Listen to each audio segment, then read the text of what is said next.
Hello hello hello. अभी हम आ चुके हैं सेलुलर जेल जो पोर्ट ब्लेयर में है। अंदर आपको बताता हूँ कहाँ से टिकट ख़रीदना है, सब कुछ बताता हूँ, ठीक है। चलो,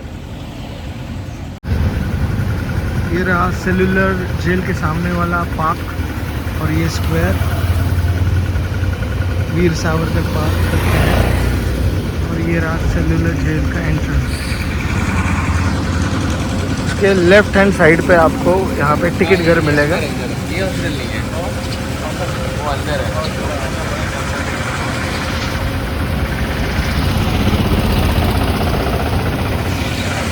बोर्ड है और यहाँ से टिकट काउंटर का एंट्रेंस है।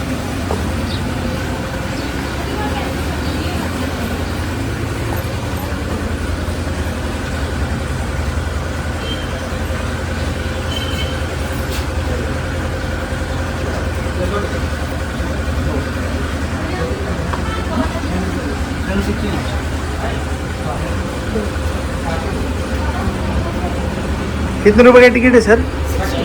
30 रुपीज़ का टिकट है।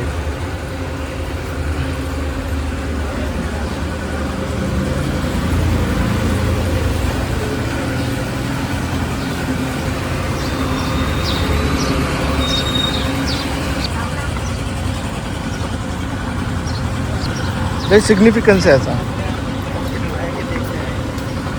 अपन मानी करते हैं।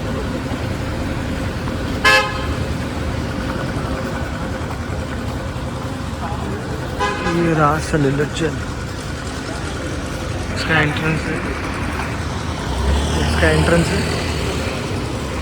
दो टिकट और हम चल रहे हैं अंदर।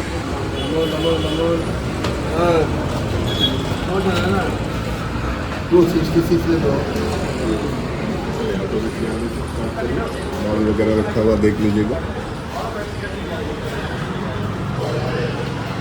अभी कुछ ही देर बाद गाइडेड टूर होगा, गाइड के साथ जाना तो आप लोग भी जा सकते हो। 40 मिनट का टूर होता है, 200 रुपीज़ का फैमिली चार्ज है। कॉमन गाइड रहेगा, जैसे आपके फैमिली हो, आप फैमिली भी हो सकते हैं। स्टार्ट होगा तो लास्ट में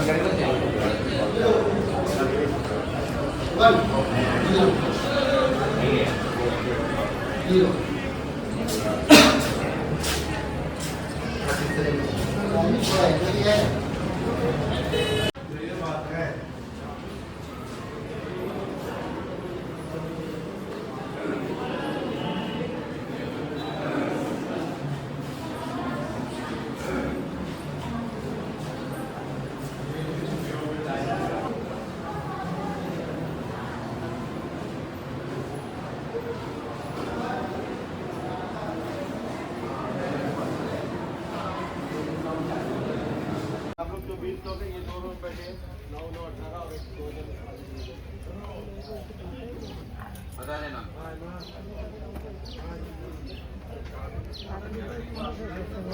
आप लोग यहाँ से आगे, वहीं से आ जाइए।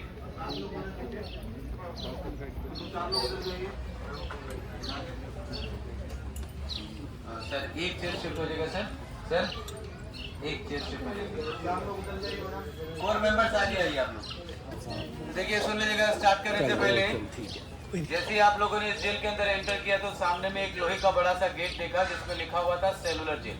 जितने भी आप लोहे का गेट देखेंगे, जैसे बाहर जो भी ग्रिल लगाया गया है, ये सब जो है बर्मा से लाया गया था। ब्रिक जो है फ्रीडम फाइटर के द्वारा यहीं पे बनवाया गया था, नेवी पे, जेम्स बॉन्ड ऐसे छोटे छोटे आइलैंड में, जहाँ पे रेड कलर का मड मिलता है, लाल कलर का मिट्टी। बैक साइड में जो बिल्डिंग आपको दिख रहा है, ये भी जेल का एक पार्ट था। इसको जो है एडमिनिस्ट्रेटिव ब्लॉक बोलते हैं। उस समय जितने भी अंग्रेज अफसर थे, रहने के लिए इसी ब्लॉक को यूज करते थे, इसमें रहते थे, रिकॉर्ड को मेंटेन किया जाता था। अभी गवर्नमेंट ने इसको एग्जीबिशन बना दिया है, जो आप लोगों ने देख कर है, नहीं देखे तो लौटते वक्त भी देख सकते हो। साइड में देखेंगे यहाँ पे 2 जोत चल रहा है, पहला थोड़ा सा आगे में दूसरा। ये दोनों जो है स्वतंत्र जोत है, उन शहीदों की याद में जलाया गया, जो कि 24 आवर्स यानी कि 24 घंटे चलता है। गैस के साथ में कनेक्टेड है। महीने में 48 सिलेंडर लगता है, जो IOC द्वारा गिफ्टेड किया गया, इंडियन ऑयल कॉर्पोरेशन द्वारा। इसके लिए 24 सिलेंडर, आगे वाले के लिए 24 सिलेंडर। जो व्हाइट रंग का प्लेटफॉर्म आपको दिख रहा है, लास्ट में एक पिलर, ये जो है मार्टियर्स कॉलम। इस जेल में जो लोग शहीद हुए उन सभी को श्रद्धांजलि देने के लिए एक स्मारक है। इसका 1985 में ज्ञानी जेल सिंह ने उद्घाटन किया। रात को आप लोग शो देख चुके कि देखेंगे? कुछ लोग देख चुके तो कुछ लोग देखेंगे। तो आप लोग शो इसी चेयर पर बैठ के देखेंगे तो आपको इस पीपल ट्री के बारे में बताया जाएगा। ये जो पीपल का पेड़ आपको दिख रहा है, ये 100 साल से पुराना पीपल का पेड़ है। 28 जून 98 पे यहाँ पे हैवी रेन की वजह से ये पेड़ पूरा जड़ समेत गिर चुका था। तो इसकी टहनी वगैरह काट के सेम ट्री को सेम प्लेस पर दोबारा गाड़ा गया है। गवर्नमेंट ने इसके ऊपर 3.25 लाख का खर्चा उठाया, क्योंकि रात को शो में एक रियल विटनेस है, मुख्य साक्षी है पीपल का पेड़ है। ये पेड़ ही आपको सब कुछ बताएगा। तो अभी तक मैंने आप लोगों को जेल के बारे में कुछ भी एक्सप्लेन नहीं किया, मैं सिर्फ आपको स्टार्टिंग पार्ट बता रहा हूँ। तो जो भी मैं एक्सप्लेन कर रहा हूँ आप लोग को समझ में आ रहा है? सुनाई दे रहा है? तो देखिएगा, मेरा नाम फारूक है, मैं ही आपके साथ में गाइड रहूंगा। एज ए गाइड मैं यहाँ पे 27 साल से काम कर रहा हूँ, 27 ईयर्स। जैसा कि आप लोगों ने मॉडल पे देखा, बीच में भी देख सकते हैं जो सेंटर पार्ट आपको दिख रहा है, वो जो है इस जेल का सेंट्रल टावर है, केंद्र मीनार। सारे विंग्स के कनेक्शन जो है सेंट्रल टावर के साथ में था, यानी कि किसी भी गाछ को एक विंग से दूसरे विंग जाना है तो इसके बैक से या फ्रंट से कोई डोर सिस्टम नहीं था। इनको पहले जाना पड़ेगा सेंटर पार्ट में, उसके पास से वो दूसरा विंग एंटर कर सकता है। और 7 विंग में इसका टोटल जो है सेल कैपेसिटी, सेल मतलब कोठरी, कमरा, टोटल जो है सेल वो 693 सेल था। सेल का अंदर का डायमेंशन 13/2 एंड 7/2, एक सेल में एक जन को रखते थे। सेल के अंदर आपको लेके आकर दिखाया जाएगा, उसमें इंडिविजुअल या सेपरेट कोई टॉयलेट का फैसिलिटीज नहीं था। तो जो भी फ्रीडम फाइटर होते थे, इनको टॉयलेट के लिए डे टाइम में कहा जाता है कि बाहर लेके जाते थे, लेकिन नाइट टाइम में सेल के अंदर लॉक कर दिया जाए। अगले दिन सुबह तक कोई सेल को दोबारा नहीं खोला जाए। उस समय सेल के अंदर में छोटा से एक मड बॉल देते थे, मिट्टी का कड़ा, इसी में इनको टॉयलेट करना पड़ता था और डे टाइम में क्लियर करके सेल के अंदर रखना पड़ता था, यानी कि रात भर इनको टॉयलेट के साथ सोना पड़ता था। इस जेल का जो आर्किटेक्ट था, इनका नाम था मैकक्वेरियन, फर्स्ट जेलर डेविड पेरी। और एस्टिमेट कॉस्ट जेल को बनाने का टोटल खर्चा 7.5 लाख रुपीज लगा था, क्योंकि इनको लेबर कॉस्ट पड़ा नहीं। लेबर जो थे फ्रीडम फाइटर, जेल को बनाने के लिए 600 फ्रीडम फाइटर्स को काम करवाया गया, बाद में उन्हीं को इस जेल में रखा भी गया। और ये लोग एस्टिमेट लगाए थे कि पूरा जेल को 10 ईयर्स से बनाकर कंप्लीट करेंगे, लेकिन जेल को बनने में एक्चुअल 13 ईयर्स लगा, 13 साल। 1893 में इसका काम शुरू हुआ, 1906 में पूरा जेल बनकर कंप्लीट हो गया। ये जेल का नाम सेलुलर जेल इसलिए रखा गया है क्योंकि इसके अंदर बहुत सारे सेल है, सो मेनी सेल्स के कारण।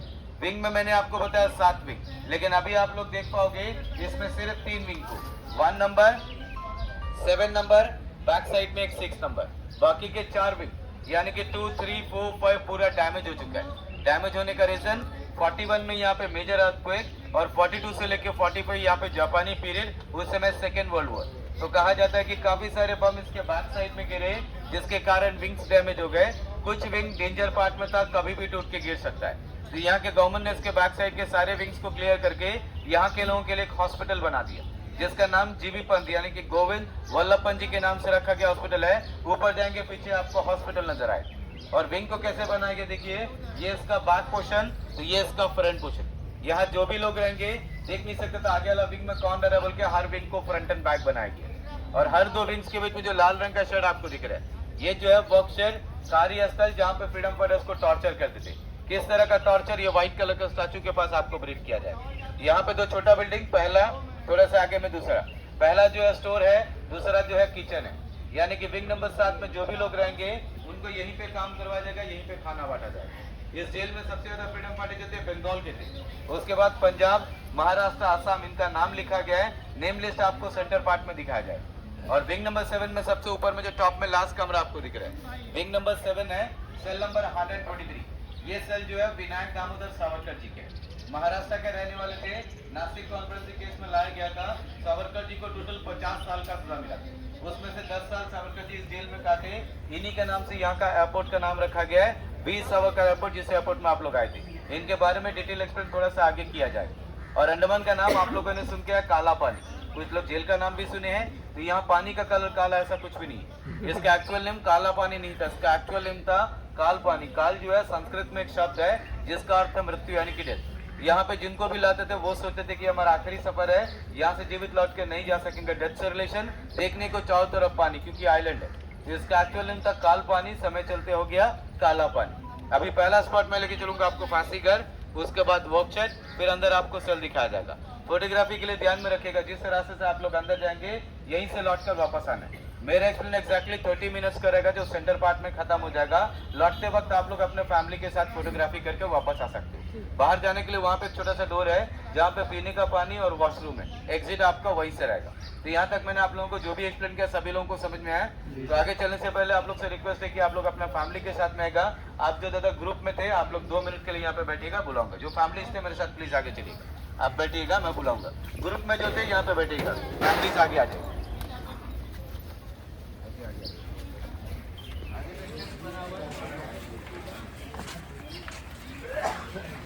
ठीक है, आप लोग बोलो दादा, आप लोग का ग्रुप आ जाइएगा।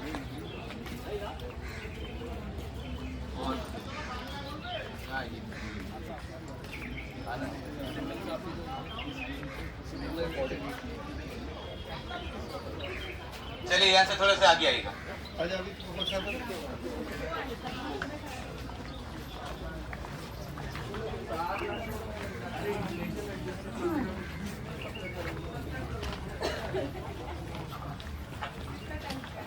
यहाँ पर रुकिए, थोड़ा से आप लोग आगे आ जाएगा प्लीज। बैक साइड में जो आ रहा है इस तरफ आइएगा प्लीज, थोड़ा सा यहीं रुकिएगा। आप लोग आगे आ जाइएगा।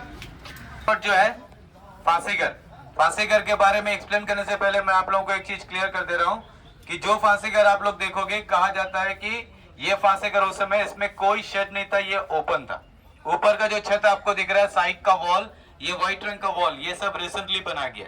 ओपन गैलोस मतलब अगर किसी को भी फांसी दिया जाए तो फ्रीडम फाइटर ऊपर सेल से खड़ा होकर देख सकता है। एक समय में एक साथ 3 लोगों को फांसी देने के हिसाब से बनाया गया। जब डोर के सामने जाकर आप लोग खड़े होंगे तो इसमें जो रस्सा लगाया गया, रोप, ये नया लगाया गया है। ओरिजिनल में इसको ऊपर का बीम, नीचे का platform and left hand side में एक लीवर, ओरिजिनल उसी समय का है। जैसे ये लोग लीवर को खींचेंगे, तीनों प्लेटफॉर्म एक ही साथ नीचे की तरफ खुलेगा, इनका बॉडी है। तो रस्सा ध्यान से देखिएगा, इसमें एक लोहे का रिंग लगाया गया है। कहा जाता है कि लोहे का रिंग को इस प्रकार से सेट करते थे, जैसे लीवर खींचता था प्लेटफॉर्म खुलता था, वो जो है स्पाइनल कोड तोड़ने का काम करता था, जिससे इंसानों का जल्द से जल्द हो जाए। फांसीगर देखने के बाद जब लौटेंगे तो इस वर्कशॉप के अंदर जाएगा, इसमें कैसे तेल निकालते थे और इनको क्या क्या काम कराता था, सबका एक मॉडल रखा गया है। सारे मॉडल को देखने के बाद आप लोग जब बाहर आओगे तो ब्रीफिंग पनिशमेंट का आपको बाहर ही किया जाएगा। सबसे ध्यान से देखना आप लोग को लास्ट सेक्शन। जब लास्ट सेक्शन में जाओगे तो chain fitter, bar fitter and cross bar fitter, गले पे राउंड से रिंग, लकड़ी में नंबर्स लिखा जाता था। सारे पनिशमेंट को देख के बाहर आना है। और फांसीगर का जिनको भी फोटो लेना लौटते वक्त लेंगे, क्योंकि सेक्शन छोटा है और जो लोग लंबे हैं कृपया सर बचाएंगे। देखिएगा,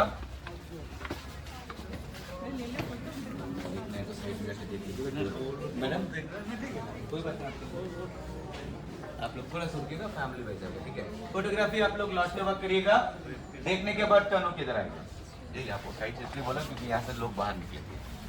थोड़ा सा बॉक्स सेट में सारे पनिशमेंट को देखिए, ये व्हाइट बॉक्स के पास मुझे ये बॉक्स सेट के सारे पनिशमेंट को रवि फोटो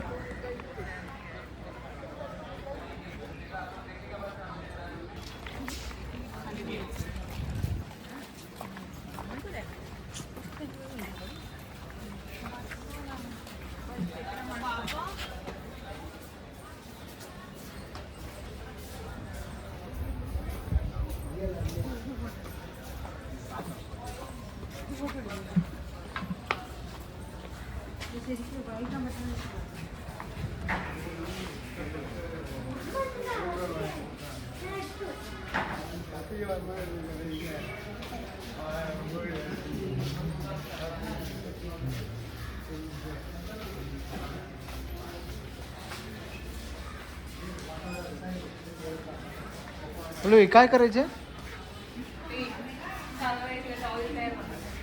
हे चालवायचं का? हे ओरिजिनल आहे. हे काय करायचं? ऑइल मिल आहे की हे फिरवायचं, हे ग्राइंड करायचं.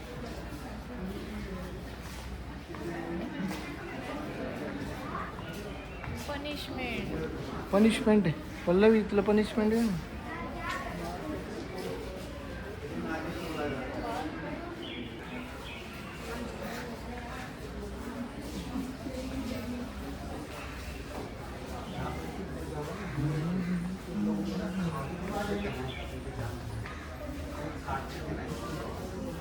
पनिशमेंट ड्रेस आहे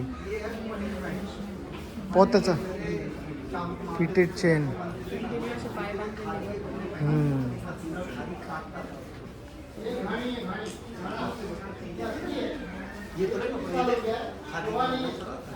बार फिटर्स.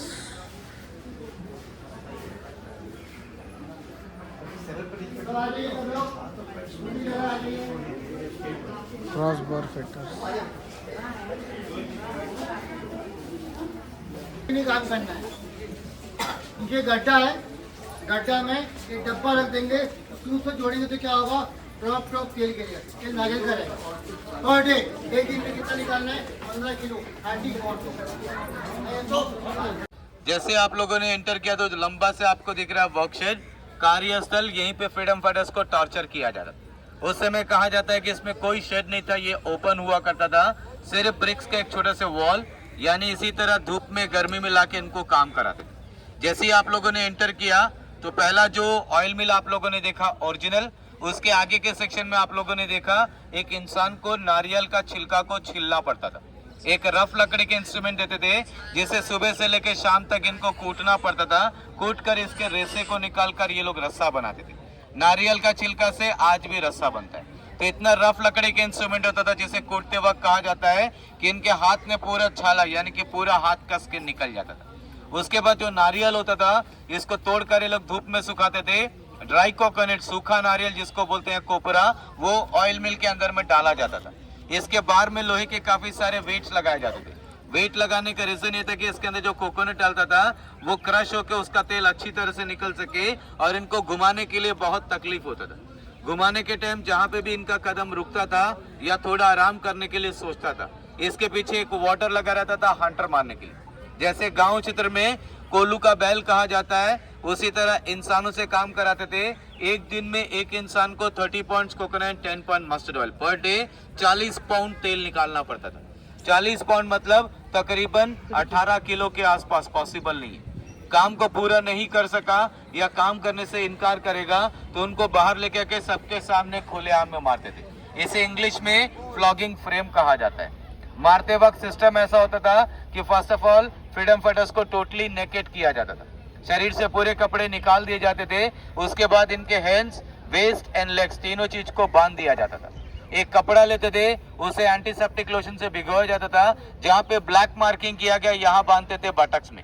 और मारते वक्त कहा जाता है कि शरीर पे किसी जगह नहीं, टारगेट एक ही जगह का होता था कि मैक्सिमम बेत इनका बटक्स में लगना चाहिए जहाँ पे ब्लैक मार्किंग किया गया. यहाँ बेत मारने का रीजन ये है कि यहाँ पे बेत मारा जाए इंसान का डेथ नहीं होगा पर इनको तकलीफ बहुत ज्यादा होगा. जैसे काम करने के दौरान थक कर कहीं बैठना चाहे बैठ नहीं सकता था, बैक पोर्शन में घाव, रात को सो नहीं पाता था, इवन दो टॉयलेट भी नहीं जा सकता था. जैसे टॉयलेट जाएगा क्या होगा, स्किन स्ट्रेच होगा, दोबारा मार्क हो जाएगा. ये यहाँ का सबसे ज्यादा टफ पनिशमेंट था. इसके बाद आखिरी के सेक्शन में आप लोगों ने देखा 4 तरह का पनिशमेंट. पहला जो ड्रेस है इसको बोलते हैं पनिशमेंट ड्रेस. हिंदी में कहा जाता है टाट का वर्दी. पूरा बस्ते यानी बोरे का होता है घोनी बैग. यहाँ पे एक फ्रीडम फाइटर को दूसरे के साथ बातचीत करना अलाउड नहीं था. अगर कोई भी एक दूसरे से बातचीत करता हुआ पाया जाए उनको 14 डेज तक यानी कि 14 दिन तक वो ड्रेस को पहना के काम कराएंगे. गर्मी बहुत ज्यादा, घमौरी, बदन में स्क्रैचेस, दिन भर काम करने के बावजूद रात भर इनका शरीर खुजलाता रहता था. उसके बाद 3 तरह का बेड़ी, chain fitter, bar fitter and cross bar fitter, जिनको भी काम करने इस जेल से बाहर लेके जाएंगे कंपलसरी पहनना पड़ता था. गले पे राउंड से रिंग, लकड़ी में नंबर्स लिखा जाता था जो इनका कॉन्विक्ट नंबर होता था, जो इनको गले पे लगा के रखना पड़ता था. जो फर्स्ट बैच का फ्रीडम फाइटर्स को लाया गया उनका डेट था 10 मार्च 1858 में 200 क्रांतिकारियों को लाया गया था. उस समय इनका जो जेलर था इंचार्ज, उनका नाम था जेम्स पेटरसन वॉकर. सबसे क्रूअल जेलर था. उन्होंने क्या करा, उनका नंबर जो है ब्रेक से यानी कि कील से इनके माथे पे खोद के लिख दिया ताकि इनको हमेशा के लिए याद रहे कि ये लोग काला पानी का सजा काटा हुआ. बाद में जेलर जैसे चेंज हुआ, लोहे का टैग, एक लकड़ी का tag, half sleeve shirt, half निक्कर पहनने के लिए. चेन फिटर में क्या होता था, कमर से लेकर नीचे तक एक चेन लगा होता था, यानी कि काम करने के टाइम ये अपने नीज को बेंड करके घुटना को मोड़कर बैठ सकता है. पीरियड था 1 साल. उससे मुश्किल वाला होता था उसको बोलते हैं बार फिटर. कमर से लेके नीचे तक एक आयरन रॉड, हाथ से होल्ड नहीं करना पड़ता था, कमर से एक चेन लॉक करके रखता था, यानी कि काम करने के टाइम ये अपने नीज को बेंड करके नहीं बैठ सकता क्योंकि रॉड बेंड नहीं होगा। इसका पीरियड था 6 मंथ, 6 महीना। सबसे डिफिकल्ट हुआ करता था क्रॉस बार फिटर, ना ही टांग को वो ज्वाइन कर सकता है ना ही मोड़ सकता है, टांग को फैला कर रखना पड़ेगा, फैला कर चलना पड़ेगा। इसका पीरियड था 15 दिन। ये इनके स्वभाव के ऊपर निर्भर था, जो नॉर्मल होगा उनको चेन फिटर, डेंजर होगा बार फिटर, सबसे ज्यादा डेंजर को क्रॉस बार फिटर। पीरियड था 1 साल 6 महीना 15 दिन। तो यहाँ पे मैंने आप लोगों को पनिशमेंट्स के बारे में एक्सप्लेन किया, सभी लोगों को समझ में आया। अभी आगे सेल देखने के लिए चलेंगे। तो यहाँ से सीधा चलना है।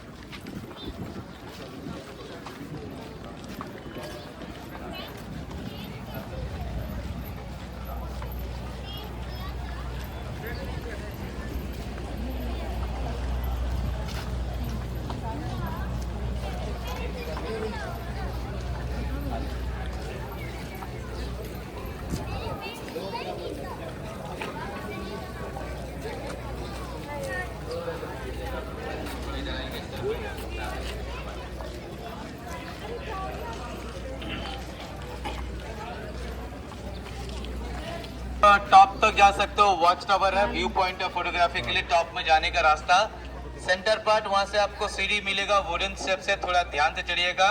कुछ सीढ़ी बड़ा है, कुछ सीढ़ी छोटा है, और जिनके साथ छोटे बच्चे हैं प्लीज हाथ पकड़ के रखिएगा। ओपन टेरेस है, फोटोग्राफी के लिए लोकेशन है। टॉप में जाके व्यू पॉइंट फोटो ले सकते हो आप। और वापस जब लौट कर आएंगे तो बैक साइड में एक छोटा सा डोर है, जो ओल्डन डेज गैलरी है, पुराने टाइम के कुछ फोटोग्राफ्स रखा गया सेक्शन को आप लोग लौटने के टाइम देख सकते हो।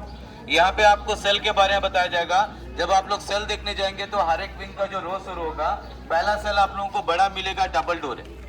पहला सेल को गार्ड सेल बोलते हैं, यानी कि एक गार्ड वहाँ पे आराम करता था, एक गार्ड यहाँ पे खड़ा होकर ड्यूटी करता था। इनका शिफ्टिंग ड्यूटी जो है with in a fraction of second में हो सके बोल के पहला सेल गार्ड लोग को आराम करने के लिए बनाया गया। तो ये पूरा रो को देखने के लिए एक ही गार्ड खड़ा होता था।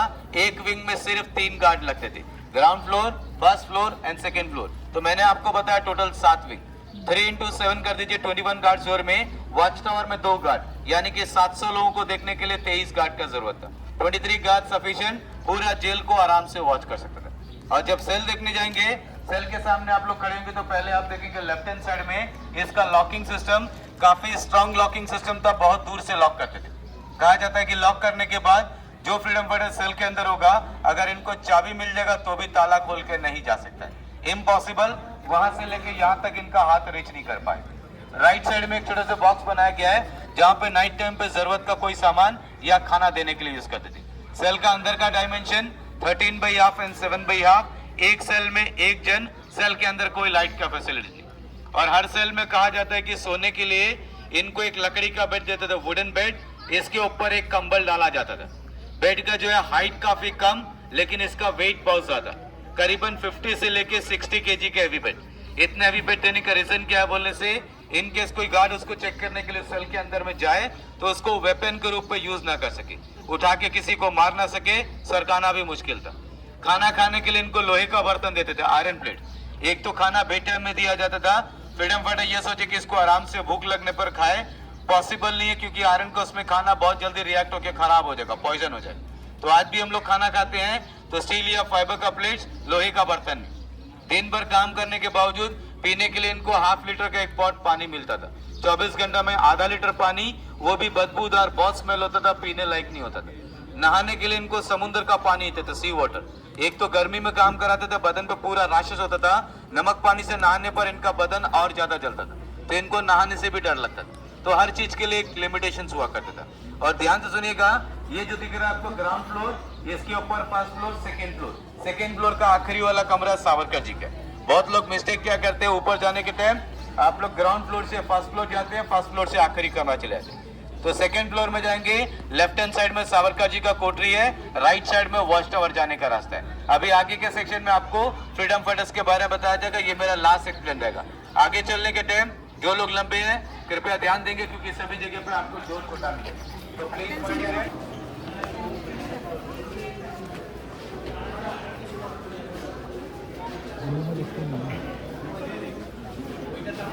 तो देखिएगा जैसा मैंने आप लोग को बताया था टोटल 7 विंग, लेकिन अभी आप लोग देख सकते हो सिर्फ 3 विंग को, 1 नंबर, 7 नंबर, बैक साइड में 6 नंबर। ऊपर जाएंगे तो पीछे के 4 विंग डैमेज हो गया, जहाँ पे गवर्नमेंट हॉस्पिटल बना दिया गया। अभी ऊपर जाएंगे तो पीछे आपको हॉस्पिटल दिखेगा। जब टॉप से आप लोग फोटोग्राफी करके नीचे आएंगे तो ध्यान में रखिएगा ये जो सेंटर पार्ट आपको दिख रहा है इसमें एक जेल का रेप्लिका मॉडल रखा गया। फैमिली के साथ आप लोग आके फोटो ले सकते हो। सामने में जो मॉडल आप लोगों ने देखा उसको ग्लास से कवर किया गया, ये ओपन में रखा गया, देख सकते हो।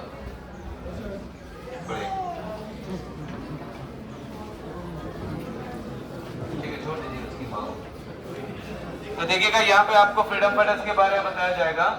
यहाँ पे ऐसे बहुत सारे महान फ्रीडम फाइटर्स आए जिनका नाम हम लोगों ने कहीं पे भी नहीं सुना। जैसे आपको महावीर सिंह जी के बारे में बताया जाए तो भगत सिंह के साथी थे, इनको भी इस जेल में लाया गया।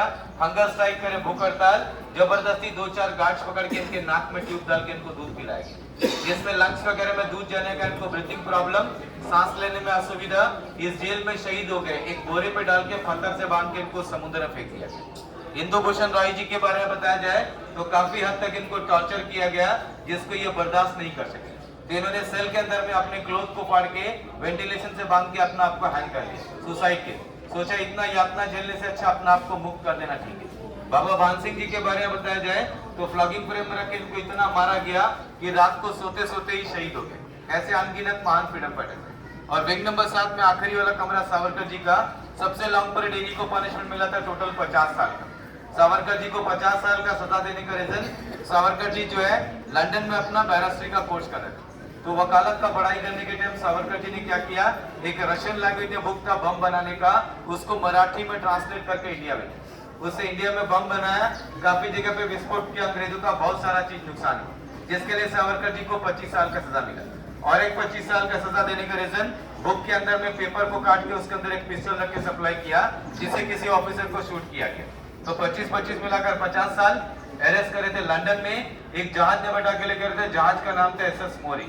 उस जहाज में लेके आते वक्त जहाज जब फ्रांस में मार्शल स्पॉट के वहां पे कुछ देर के लिए रुका हुआ था, तो सावरकर जी उस जहाज से कूद के स्विमिंग करके भाग गए। तो बहुत लोगों ने इसलिए ऐसा सुना है कि ये जेल से कोई कूद के स्विमिंग करके भागा, ये जेल से कोई नहीं भाग सका। सावरकर जी भागे थे फ्रांस में, वापस अरेस्ट करके यहाँ पे लाया गया। विंग नंबर 7 का आखिरी वाला कमरा में कुछ साल के लिए रखा गया। इस जेल में सावरकर जी का पीरियड था 1911 से 1921। के बाद सावरकर जी को वापस महाराष्ट्र भेज दिया गया था, रत्नागिरी जेल में। और काफी दिन तक सावरकर जी को इनके घर पे नजर बंद करके रखा गया, होम अरेस्ट। सावरकर जी का डेथ इंडिपेंडेंस के बाद में 1966 में हुआ, आजादी के बाद। अभी सावरकर जी के सेल में उनका लिखा गया कविता कमला काव्य, सोने के लिए किस तरह का बेड, खाने पीने के लिए किस तरह का बर्तन, ये सब का एक मॉडल रखा गया ओरिजिनल। और सभी सेल एक ही तरह सेम है। सावरकर जी के सेल में इसके कॉरिडोर को अलग से ग्रिल डाल के बंद किया, डबल लॉकिंग सिस्टम, क्योंकि डे टाइम में सावरकर जी को बाहर कॉरिडोर में रखते थे, ताकि वहां से खड़ा के Savarkar ji different types of punishment को देख सके, मेंटली टॉर्चर। आप भी वहां खड़ा होकर देखेंगे तो वहां से आपको फांसी घर दिखेगा, वर्कशेड दिखेगा और फ्लॉगिंग फ्रेम दिखेगी। और जब 10 साल का इनका पीरियड था तो इनका भाई गणेश दामोदर सावरकर जी भी इसी जेल में सजा काटे। दोनों भाई एक ही जेल में, दोनों भाइयों को आपस में 2 साल के बाद पता चला। इस हद तक कम्युनिकेशन कर, एक दूसरे को देखना, बात करना, सबके लिए पनिशमेंट। और आर्किटेक्ट का नाम मैंने आपको बताया, मैककोरियन। उसने कितना प्रॉपर प्लान तैयार किया, पूरा जेल देख पाओगे ब्रिक से बनाया गया, बीच में जॉइंट लकड़ी के। जब इतना बड़ा जेल वो ईंट से बना सकता है तो इसको भी तो जॉइंट कर सकता था, नहीं किया गया। उसका रीजन क्या बोले तो उस समय कहा जाता है कि इसके ऊपर जो प्लैंक रखता था, इसको एनी टाइम पे ये लोग रिमूव कर सकते थे, हटा सकते थे, क्योंकि इन सभी लोगों को देखने के लिए एक ही गार्ड खड़ा होता था। इनकेस इनको सेल के अंदर लेके जाने के टाइम ये लोग भड़क जाए तो गार्ड जल्दी से आकर ये प्लैंक को हटा दे। अगर इसको हटा दे तो यहाँ के लोग बगल वाले विंग में नहीं जा सकते, जिसके लिए बीच का जॉइंट लकड़ी। तो यहाँ से चढ़ने के टाइम जो सीढ़ी आप देखेंगे, साइड का वॉल, ये सब ओरिजिनल स्ट्रक्चर है। ये जेल बनकर 118 साल हो चुके हैं, 118 ईयर्स हो चुका है। और ध्यान से सुनिएगा, पीछे एक बहुत बड़ा ग्रुप आ रहा है। तो आप लोग को सीधा यहाँ से सीढ़ी चढ़ के ऊपर जाना है, second floor, ground floor, first floor, second floor. Top में पहुंचेंगे, लेफ्ट हैंड साइड में सावरकर जी का कोठरी, पहले आप लोग जाएंगे, वापस लौटेंगे, टॉप से क्रॉस होंगे लिस्ट ऑफ फ्रीडम फाइटर। जैसा कि मैंने बताया सबसे ज्यादा लोग बंगाल के, उसके पंजाब, महाराष्ट्र सब। वहीं से आपको सीढ़ी मिलेगा ऊपर वॉच टावर जाने के लिए। व्यू पॉइंट है, फोटोग्राफी के लौटने के टाइम सेंटर में आके यहाँ पे फोटो ले।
ये रहा हमारा प्रिजनर। Prisoner number 156। लॉक कर लेते हैं।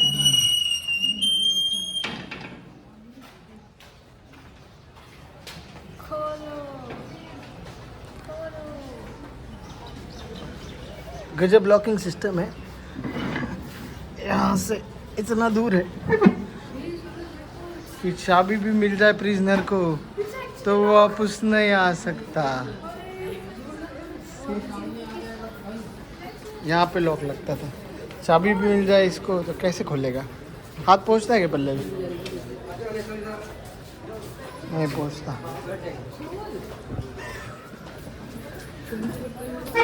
ऐसा काम कर दिया मैंने।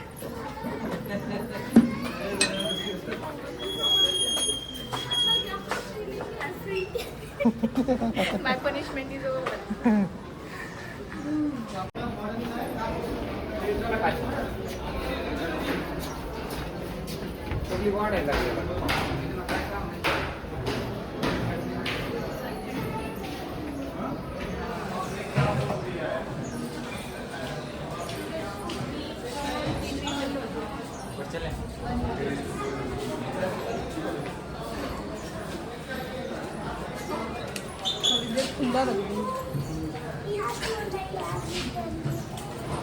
तुकडे होती 156.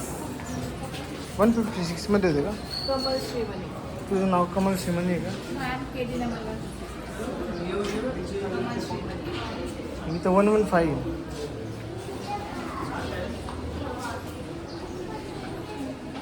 एवढे इथं होतं का? हां 38 to 38 मध्ये. 32 to 38 मधलं रेकॉर्ड आहे काही?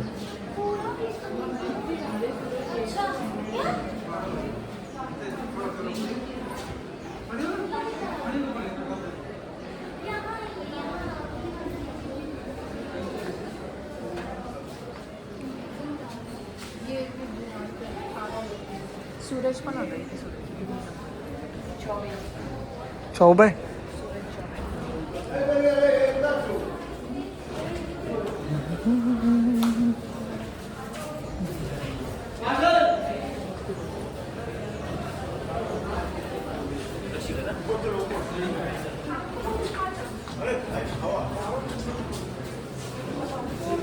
बॉम्बेचं वाचलं तुम्ही कुठेतरी? चल वरती वॉच टावर.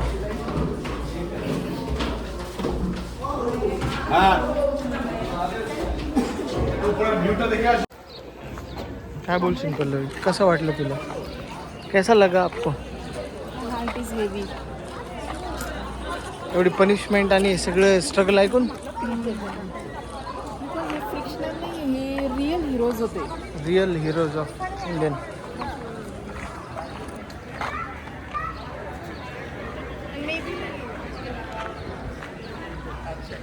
हां. आपल्याला आपल्या हिस्ट्री तेवढं सांगितलेलं पण नाही डिटेल्स. काँग्रेस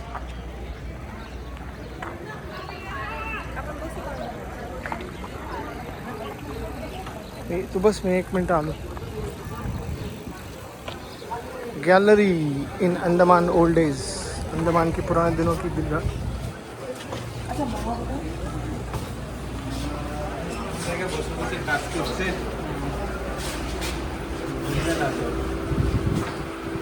वाइपर जेल का निर्माणाधीन. वाइपर द्वीप पुराना जेल. वाइपर द्वीप